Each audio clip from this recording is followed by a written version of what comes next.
Good evening, everyone. I'm Jordan Ryder. It's February 7th, 5 o'clock p.m., and this is JMKNews. Starting off the night is a ferocious fight in Athens, Greece today. The menacing Minotaur is finally dead. All of this became possible because of one heroic man named Theseus Strongman. After hearing about what was going on in Athens, he immediately volunteered to try to kill the Minotaur. He became one of the victims of the Minotaur's yearly sacrifice of 14 humans.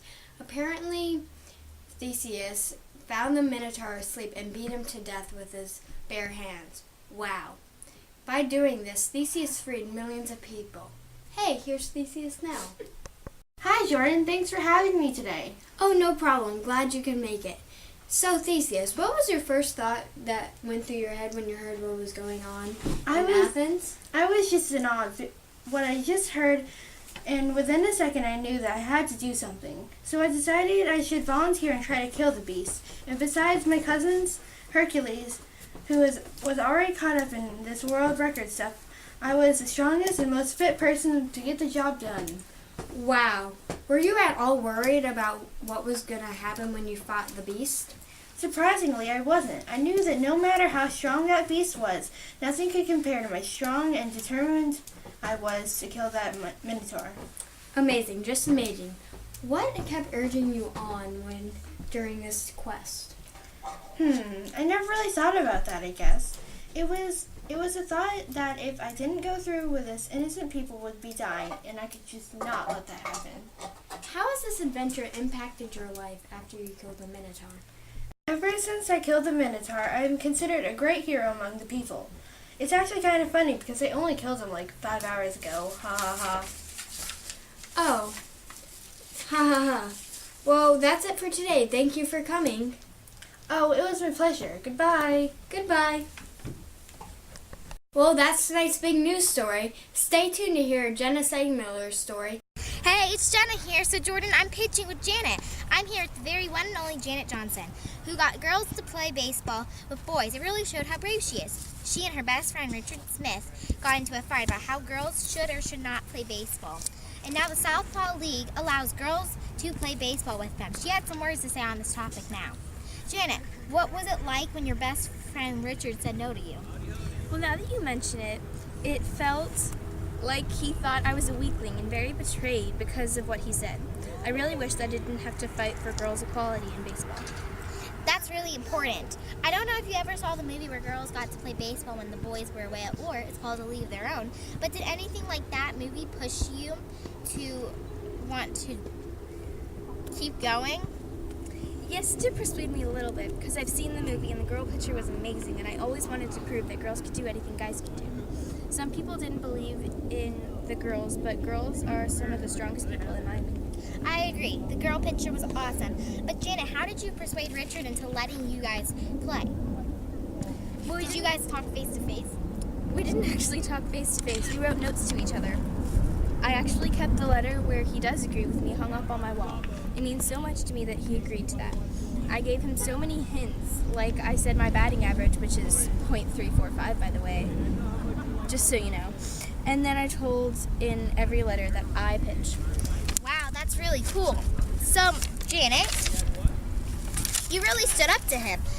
Janet fought for us women's equality, and no one should be treated unfair. Janet, did you try and make him feel like that he really needed you and that you guys couldn't be friends anymore? Well, Jenna, I did try, by the way, telling him that my batting average and how they will need me, and then I signed it, your former friend, and so did he. Girls don't deserve to be kicked to the side and not used when they can play the game. When they can play the game.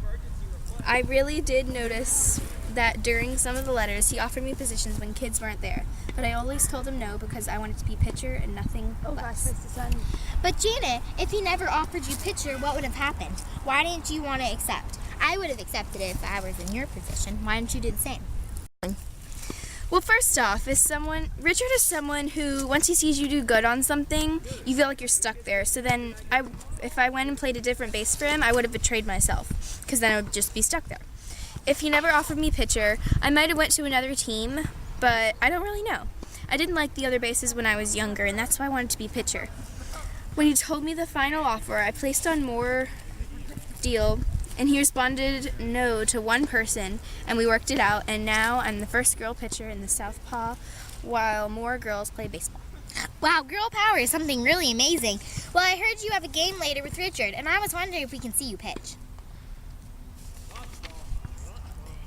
Sure thing. And here's Janet live, pitching for us. This is really good, Janet. All right, you guys keep on pitching, but right now we're heading back to the studio to see what Jordan has up next. Thanks, Jenna. Now here's Kathleen Dorns with some weather updates. Thanks, Jordan. So now, all over the world, there will be 4 different seasons. Winter, the months of cold and despair. Then spring, where birds chirp and flowers bloom. Next in summer and fall, where it will be a time of harvesting and growth. Today we have the goddess Demeter here to tell us about her daughter Persephone's kidnapping, which led to these seasons emerging. So Demeter, tell us about the day that Persephone went missing. It was any normal day. She went out with a few friends and didn't come home that night. I got very worried. I mean, Persephone's a good child. She always comes home on time. And after you realized something was suspicious, you went undercover almost. Can you tell us about that? Well, I knew no one would tell me as a goddess myself. I dressed as an old woman. I found a witness that was next to the field at the time of the kidnap. And she told me the chariot from under the earth had taken Persephone down into the ground. Eventually I realized that Hades had kidnapped her. And after you realized this, you went into a state of cold and despair and kind of took the world down with you. After this happened, Zeus came and talked to you. What did he say? He begged for me to allow the earth to harvest again, but I told him that the earth will never be green again until Persephone returned. Eventually he said he would make sure she returned. It had been a year, and I was so anxious to see her. How would you describe her return and your reunion with her? I was so overjoyed, but I learned about the seeds, the underworld seeds, and she had eaten, making her return to the underworld for 4 months. I guess it's better than having her gone forever, but still feels despair when she's gone. Perfectly understandable. So why exactly did you choose to let the earth not harvest until Persephone returned? Well, I first thought I just couldn't help it, and I was so obsessed I couldn't even control myself. After a few months, though, I was so angry that everyone else on Earth was continuing their daily lives happily. I thought, and still think, there is no reason I should be upset, and no one else should be. That's also why the winter was, as you call it, has the weather that it does. Thank you for being with us, Demeter. We'll keep you updated as these seasons and the weather changes. Back to you, Jordan. We ride over to Maggie Westland after a few words from our sponsors. Thanks, Jordan. Hercules has been declared the 2014 strongest man on Earth in the Guinness Book of World Records. After completing the never-before completed 12 labors, people have been buzzing about whether he deserves it or not. More and more people are rising against the Guinness Book of World Records, and book sales are dropping severely. So what do you think? Is it fair that he has a success? Or is it way too easy for him because he's God? Here is Hercules to talk about it now. Hey Maggie, how are you? I'm great, and I expect you are too now, because you're the 2014 strongest man on Earth. How did you feel when you received this award? I wasn't surprised at all, actually. I was destined for greatness, for I am the son of Almighty Zeus. It does not feel great to have this title. Now the whole world knows of my power and skill. Only a fool will ever challenge me. Now that you've gotten this huge award, what will you do next? I'm going to avenge my family and do anything and everything to kill Hera, no matter what it takes. I will never forget that she-devil for what she did to me. Not only did she take my family, but she took something much more important, my honor. In the slightest bit, I must thank her, because without her I wouldn't have gotten my title as I tried to regain my honor, but it is a small thanks. I am deeply sorry for your loss. Some people think that you don't deserve this award. award. Because as a god, you're more powerful than any human. What would you say to these people? Yes, it is true that I am stronger than any human on earth, but I do deserve this title.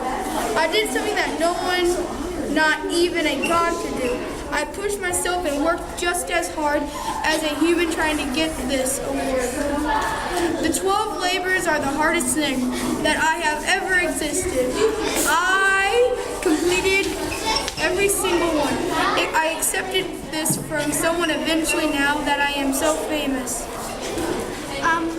You must regret what you did. What is your advice for anyone who has done something they regret? After Hera cursed me with that instantly and made me kill my beautiful family, I was so ashamed that I wanted to kill myself, which is never the answer. Luckily, I had a friend that helped me through that time. My advice to you is that you find something to keep you busy and put the past behind you. That is great advice, but unfortunately that's all of our time for today. So goodbye, Hercules. Farewell. Please. Hercules has to do extremely hard tasks like slay the regenerating Hydra, skin an invulnerable lion, bring back a huge temperamental boar to Eurystheus, and 9 more almost impossible deeds. Even after all he does, people still challenge him and don't believe of his power. What do you think? Does he even deserve the award? After all, he did murder his wife and children, but is that even his fault? Whose side are you on?